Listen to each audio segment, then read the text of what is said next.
Yeah, now we are good to go. You can start.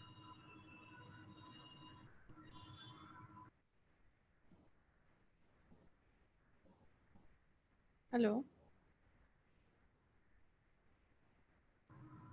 Yes, Sadhu. Now we are good to go, Priyanka. We are live on Facebook. Okay, you will start first now. Yeah, you can start. You can start now. Okay.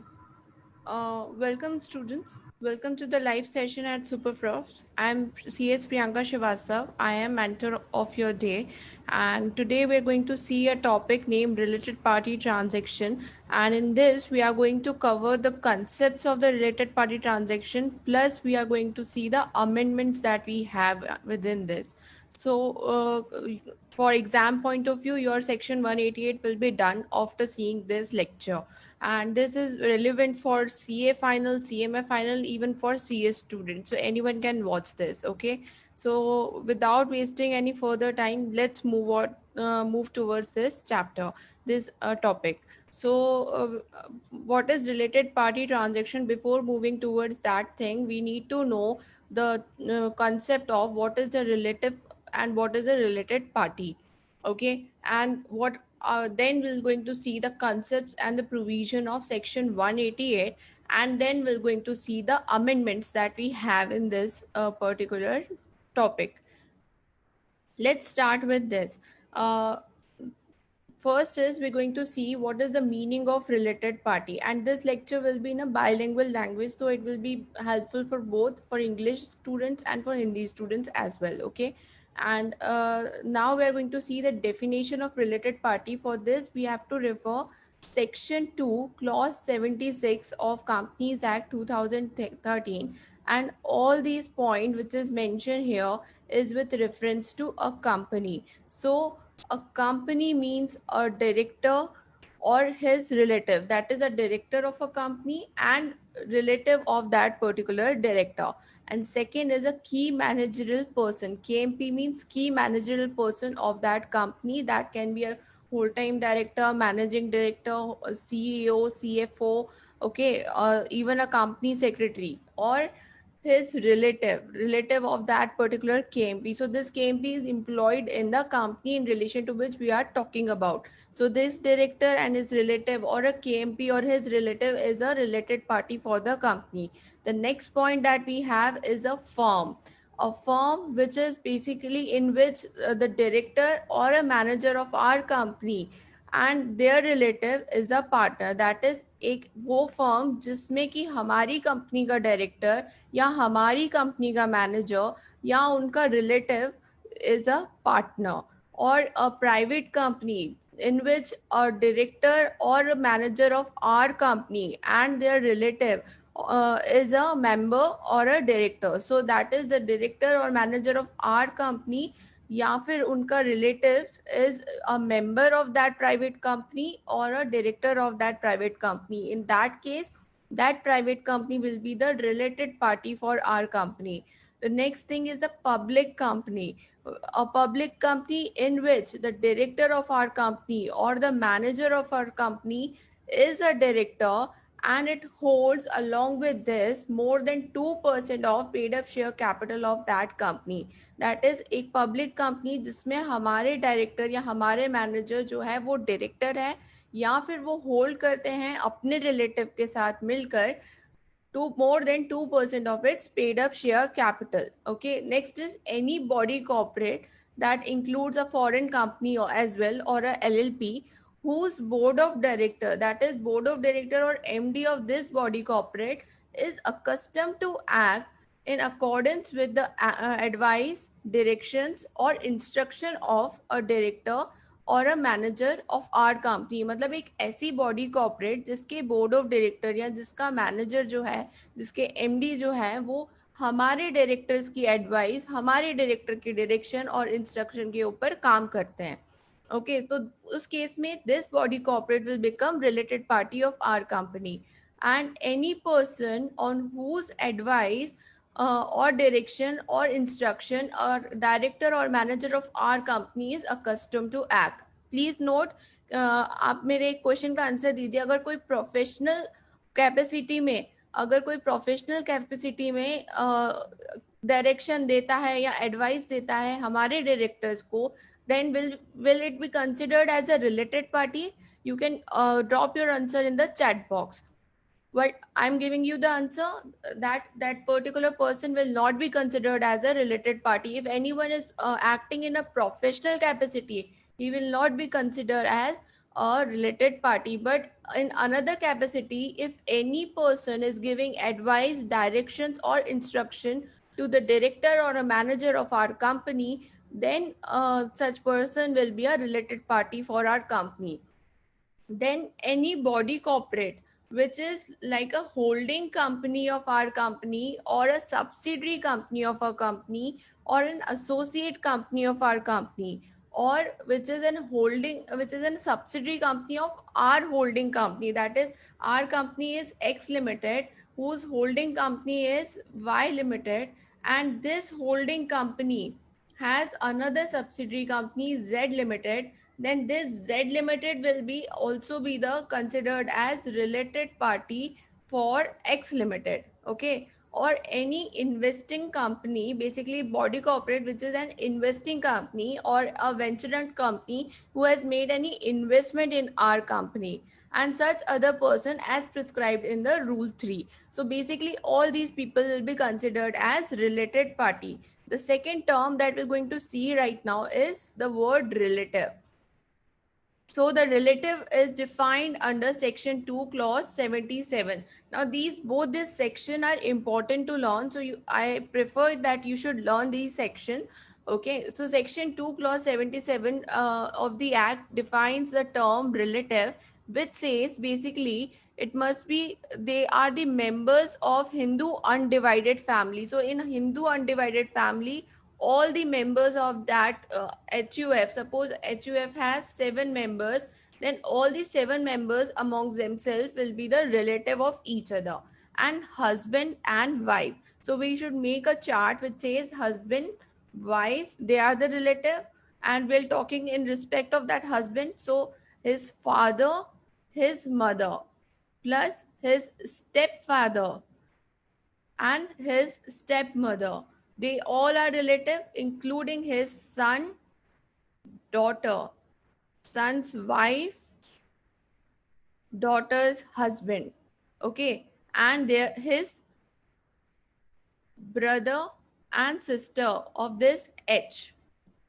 So all these things, and stepbrother, stepsister, plus stepdaughter, stepson is included, but stepdaughter is not a relative. That is to be very important to note here. Stepdaughter is not a basically relative for this H person. Okay, so this is complete structure of relative. That is husband, wife, husband's father, his mother, their stepfather, stepmother, his brother and sister, including the steps, his daughter and son.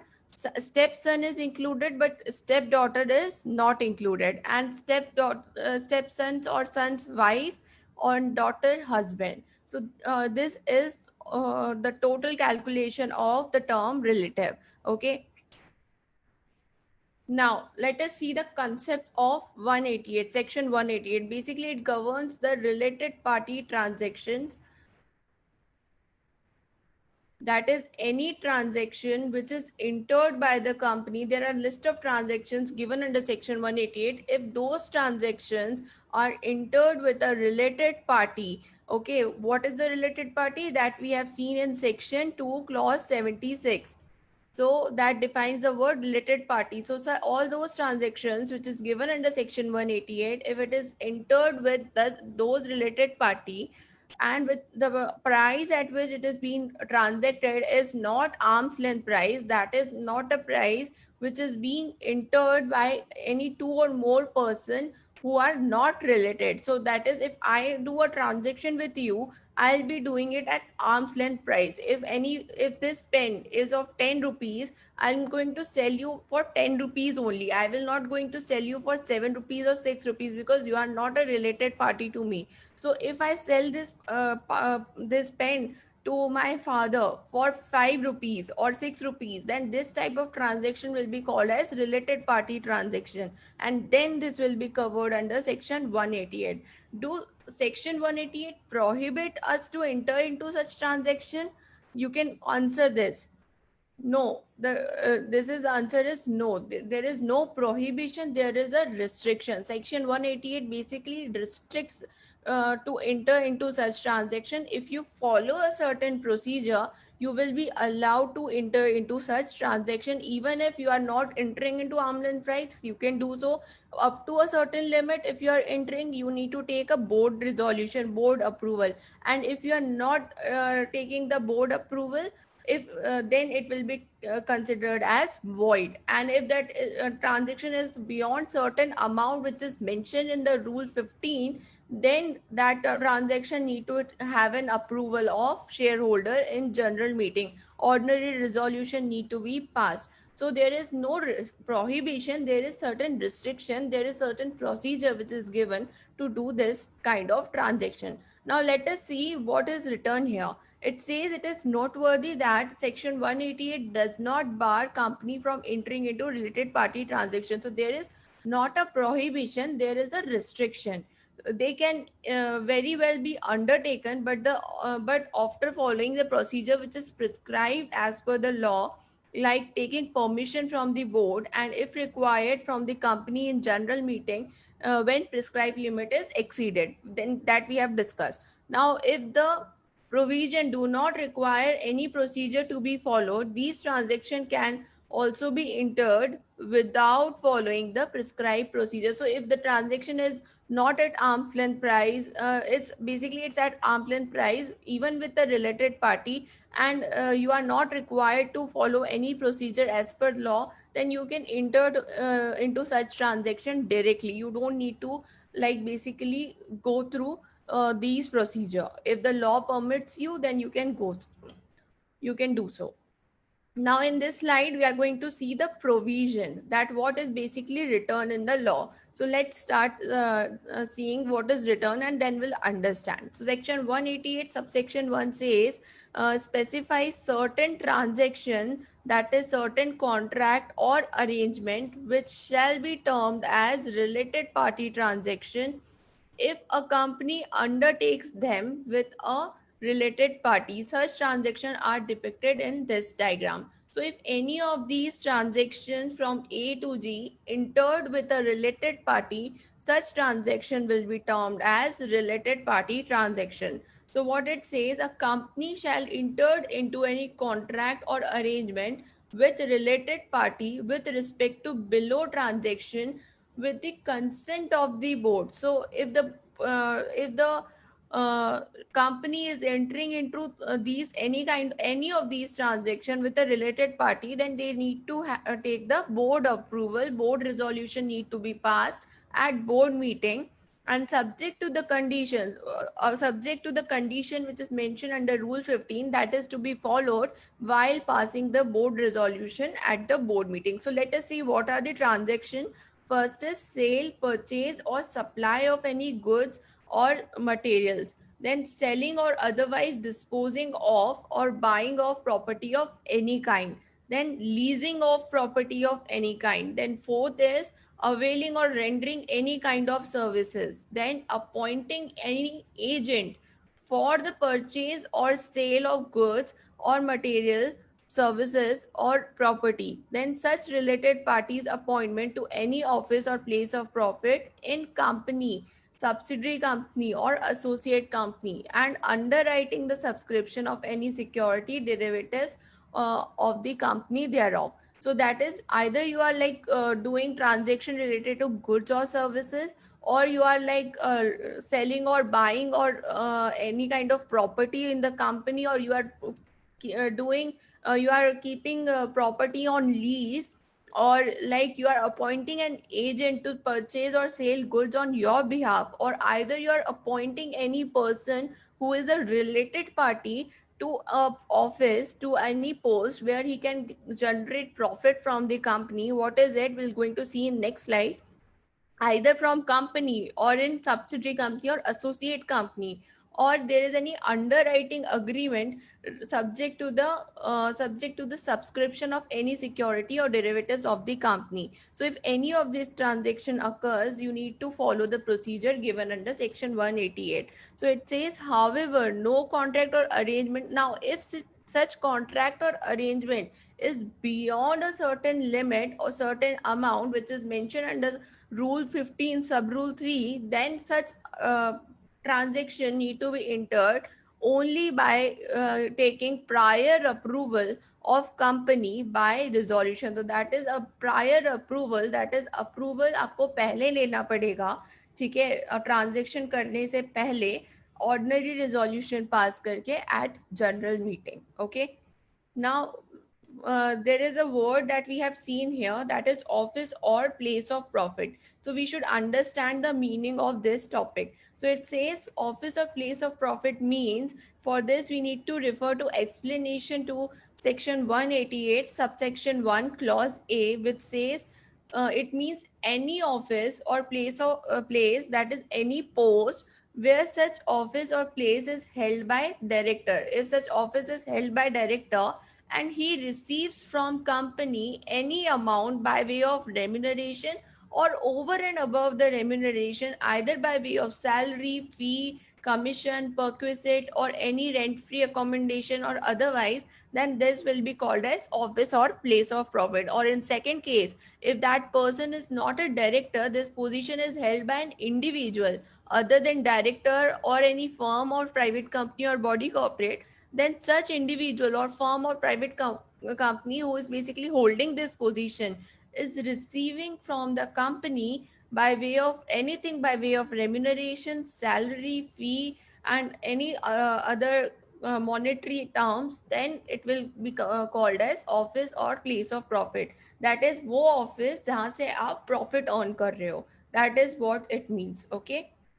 I hope everything is clear till now. We are going more in depth with the provision. I hope everything is clear till now. You have any query, you can ask in the chat box. We'll discuss it at the end of the chapter. Okay. Now the three situations that we have to see in this particular section. First is where related party transaction, RPT's related party transaction needs no approval, where simply you can do the transaction, no need to take any board approval or shareholder approval. And second is where board approval is required. It is when basically a transaction is not at arm's length price, when it is with related party and it is within the limit which is prescribed under rule 15 sub rule 3. And when it goes beyond the limit, then you require the shareholder approval by ordinary resolution. So there are three cases that we are going to see right now. Let's start with the first case where no approval is required. Again, we have discussed this. Only two condition is there. It should be in the ordinary course of business and at arm's length price. Let us discuss with an example. Suppose I do the business to sell this pen. I sell this pen in an ordinary course of business like I normally sell it to any, even if to any related party, to at its MRP, which is of 10 rupees. And if I am selling it for 10 rupees, then this transaction will be at ordinary course of business and at arm's length price. But if I sell my watch, okay, and I have a business of my pen, I am selling my expensive watch which consists of 10,000 rupees at 2,000 rupees. So this is not at ordinary course of business first of all, and it is not at arm's length price. So this transaction then will fall under section 188 subsection 1 and then will need an approval. So where the approval is not required, where the transaction is at ordinary course of business and it is at arm's length price. Let us see the definition of arm's length price. It means the transaction between two related parties that it is conducted as if they were unrelated, so that there is no conflict of interest. So basically unbiased price is there. Okay. And however the transaction which are not at arm's length price is require the appropriate approval. Okay. And in this case approval is not required because transaction is at ordinary course of business and at arm's length price.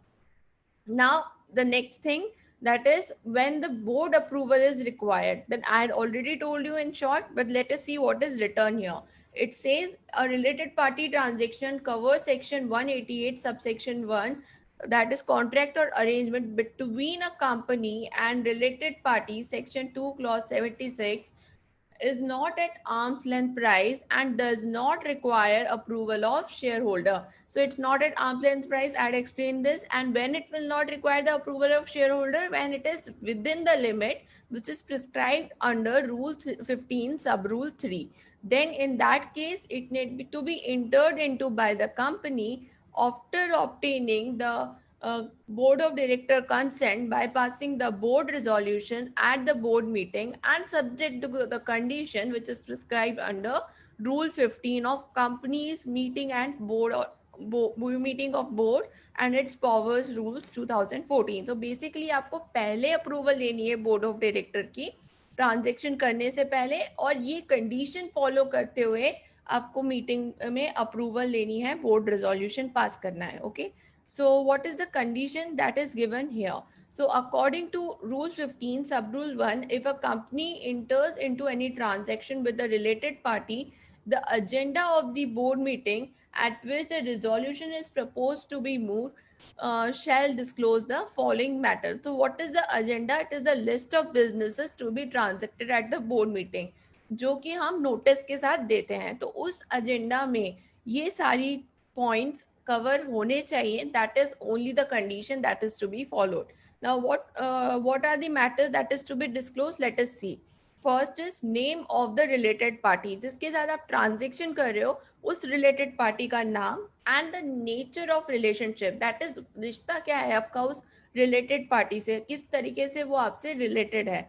ठीक है, again you have to refer to section 2 clause 76 for mentioning this. And then the nature, duration of the contract and the particulars of the contract or arrangement. Then you will need to mention the detail of the contract, that is what kind of contract is there. It is an ordinary course of business, not ordinary course of business. Duration of the contract, suppose आपने किसी को agency दी है तो कितने duration के लिए आपने वो दिया है, and some other particulars, some other details about that contract or arrangement.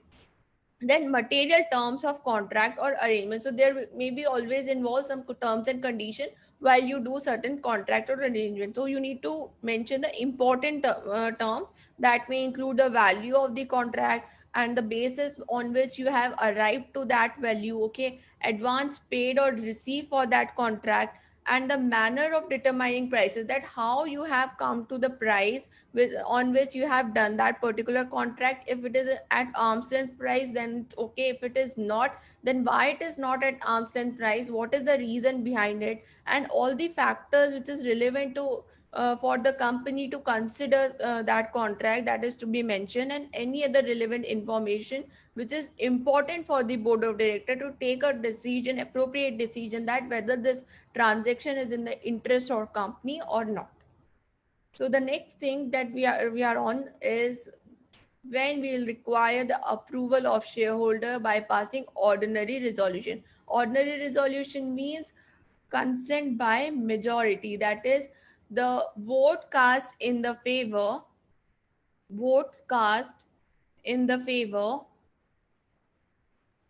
shall be more than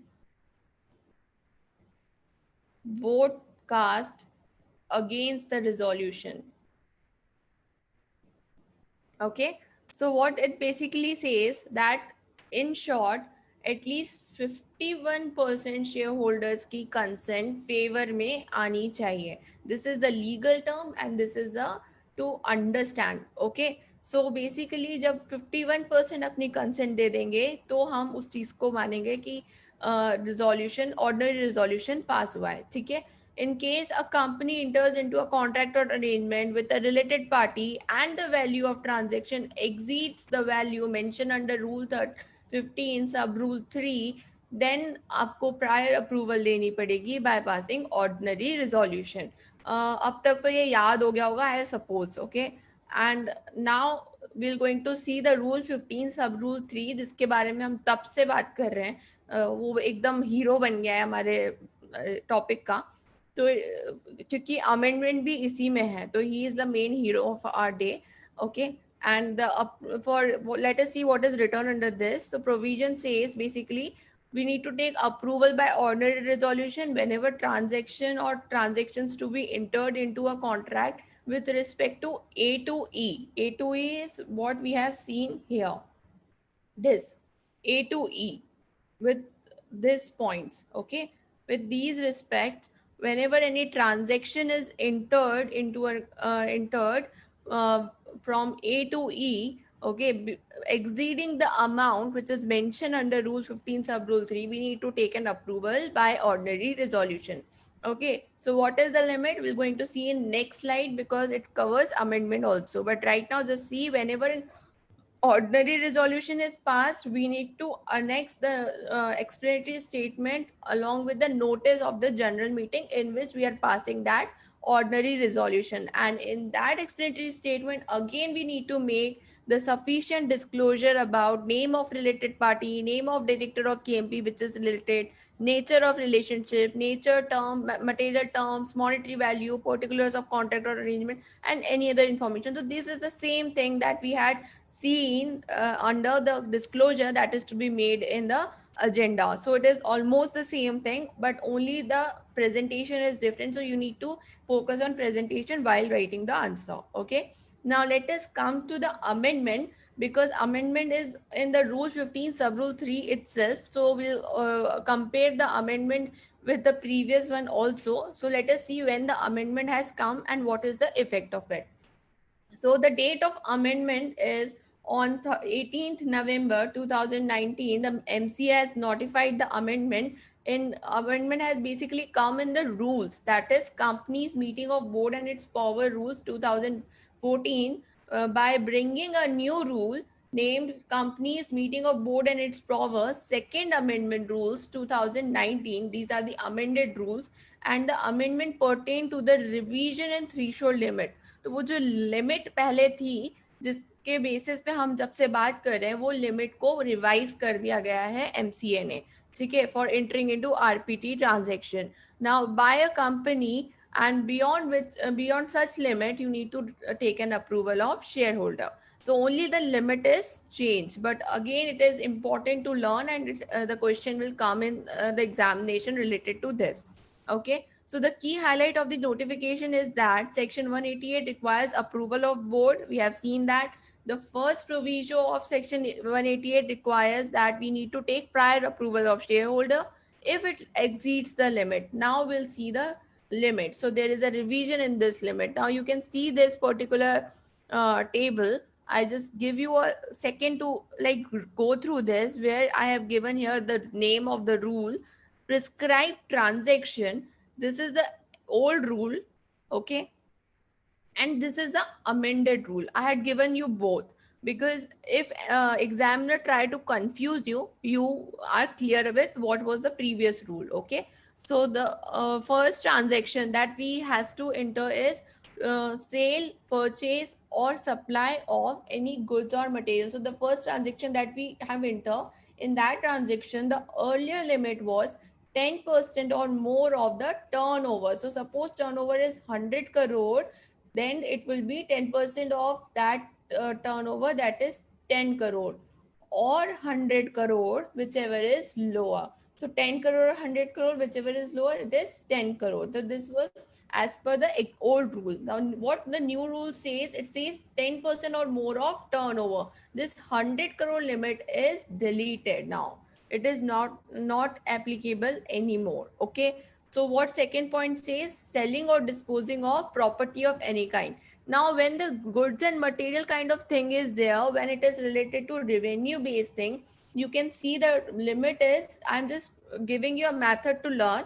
So limit is on the basis of turnover. When it is related to property or undertaking, but selling and like a major thing is there, then it is related to net worth. So earlier it was selling or disposing of or buying of any property of any kind. So it earlier limit was 10% of net worth or 100 crore, whichever is lower. And now it is 10% of net worth. So again, suppose net worth is 100 crore, so it was again 10 crore or 100 crore. So it was lower was 10 crore. So that was a limit. And this 10 crore, 10% of net worth is the present limit. So only 10% of 100 crore will consider here. And this limit is deleted now. So we have only this limit. So 10% of 100 crore, it comes to 10 crore. Okay. Then the third topic is leasing of property of any kind. So if we do the leasing of property of any kind, the earlier limit was 10% of net worth or 10% of turnover or 100 crore, whichever is lower. It was so complex, but now they have deleted everything and they had made it at 10% or more of turnover of the company. They have removed the net worth point, they have removed the 100 crore point. Okay. And availing or rendering of services, last thing, either directly or through agent. So that agent point also come under this. So it says earlier limit was 10% or more of turnover or 50 crore, whichever is less. But now the limit is 10% or more of turnover of the company. So again, a 50 crore limit is cancelled.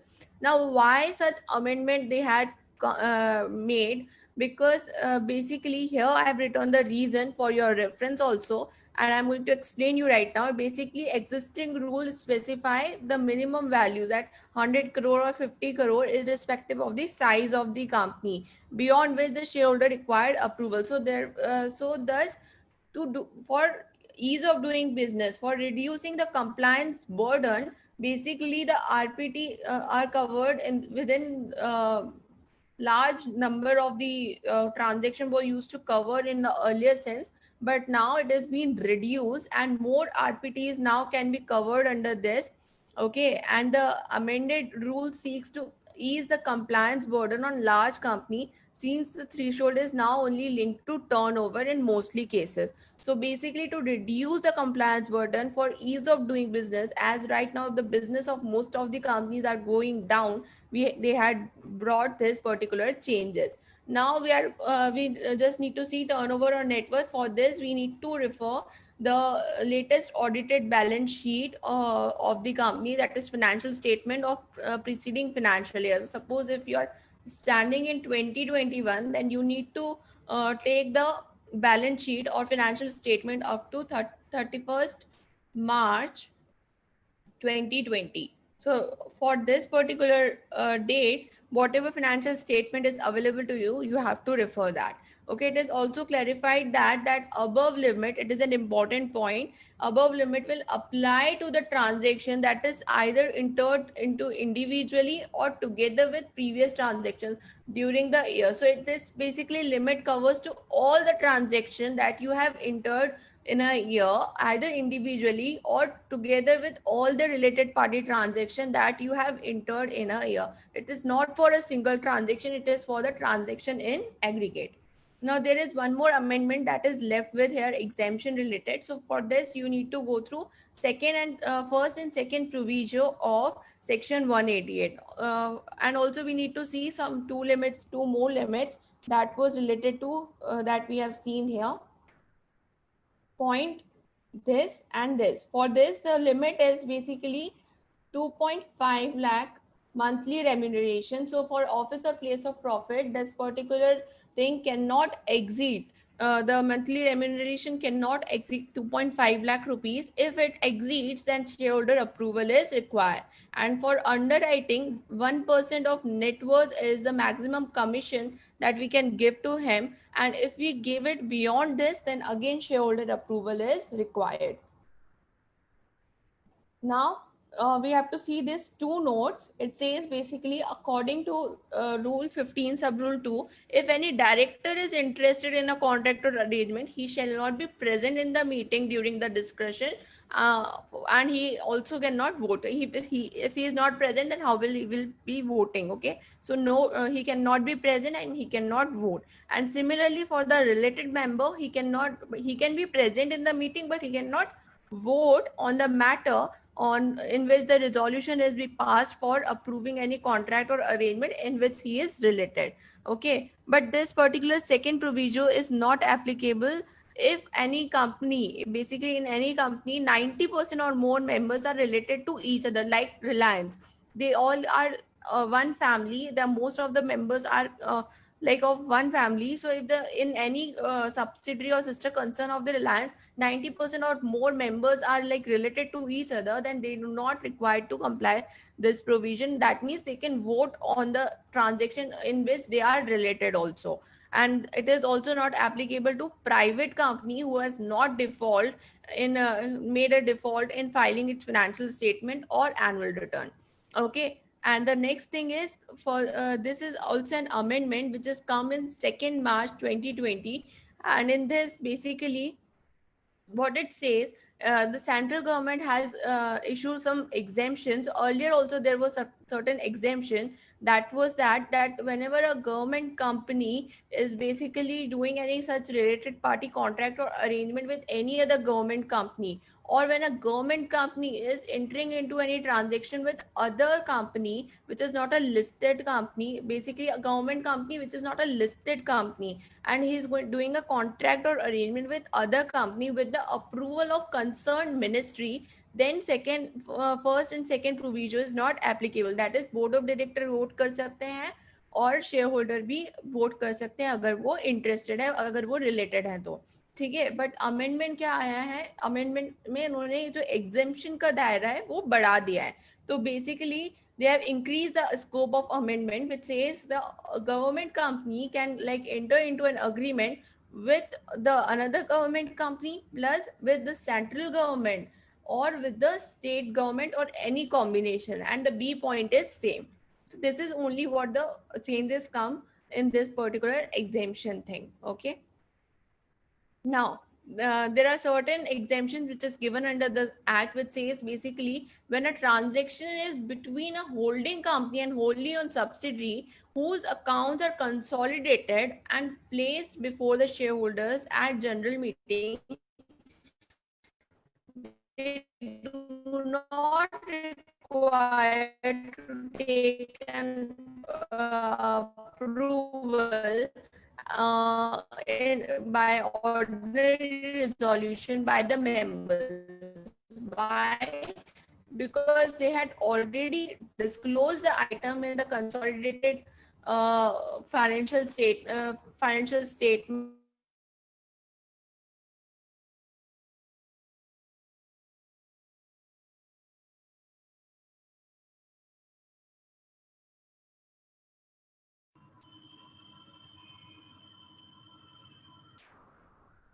In fact, there must be some internet issue because your voice is not audible. Your voice is actually has gone.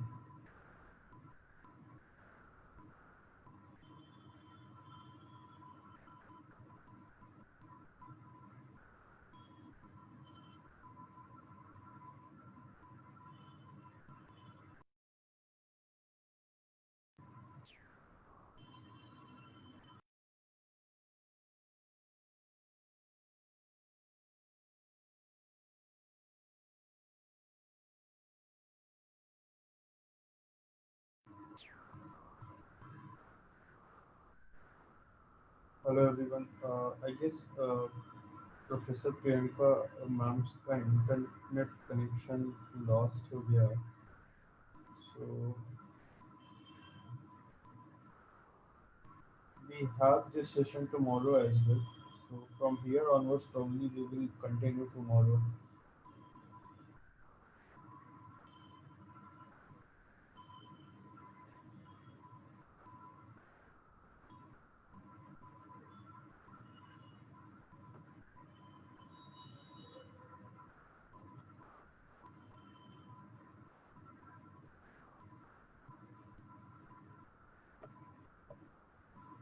I have just shared our Telegram channel link and this WhatsApp group for CMA final and CA final. You guys can, subscribe to our Telegram channel and also join this WhatsApp group. We will notify you over this Telegram and WhatsApp about our next session. So we are going to end this today's session. We will continue from here tomorrow at the same time 7:30. Thank you guys. Thank you everybody.